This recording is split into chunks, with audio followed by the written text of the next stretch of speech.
How Swami Vivekananda took over the world. Swami Vivekananda was born as Narendranath Datta and was the chief disciple of the 19th century saint Ramakrishna.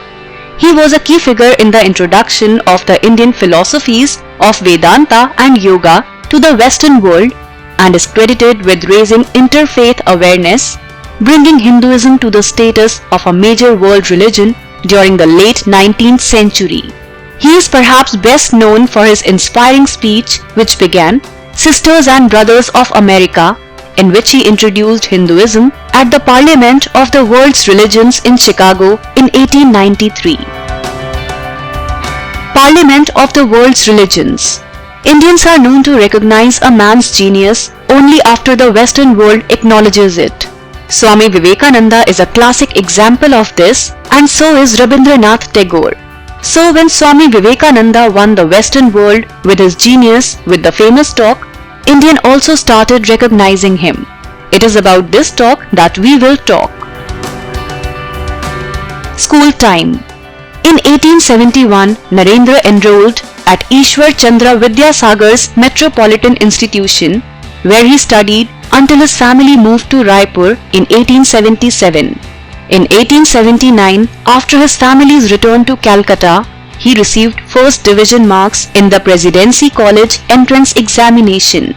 Narendra was an avid reader and was interested in a wide range of subjects, including philosophy, religion, history, social science, art, and literature.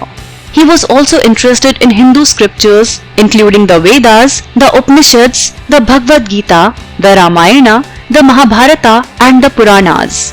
Narendra was trained in Indian classical music and regularly participated in sports and organized activities. Not limited in worldview, Narendra studied Western logic, Western philosophy, and European history at the General Assembly's institution, now known as the Scottish Church College.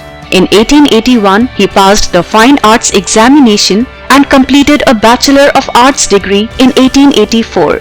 Narendra studied the works of David Hume, Immanuel Kant, Johann Gottlieb Fichte, Baruch Spinoza, George W. F. Hegel, Arthur Schopenhauer, Auguste Comte, John Stuart Mill, and Charles Darwin. He became fascinated with the evolutionism of Herbert Spencer and corresponded with him, translating Spencer's book Education 1861 into Bengali. Indian scriptures. While studying Western philosophers, he also learned Sanskrit scriptures and Bengali literature. William Hastie, principal of General Assembly's institution, wrote, "Narendra is really a genius. I have travelled far and wide, but I have never come across a lad of his talents and possibilities, even in German universities, among philosophical students."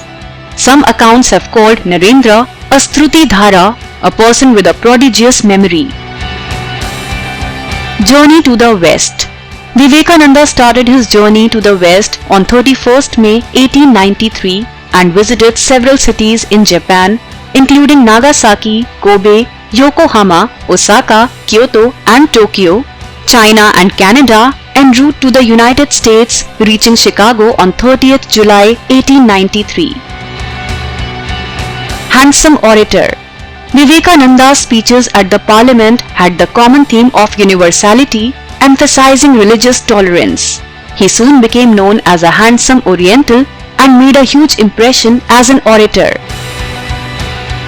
If you enjoyed watching our video, do share it and don't forget to subscribe to our YouTube channel.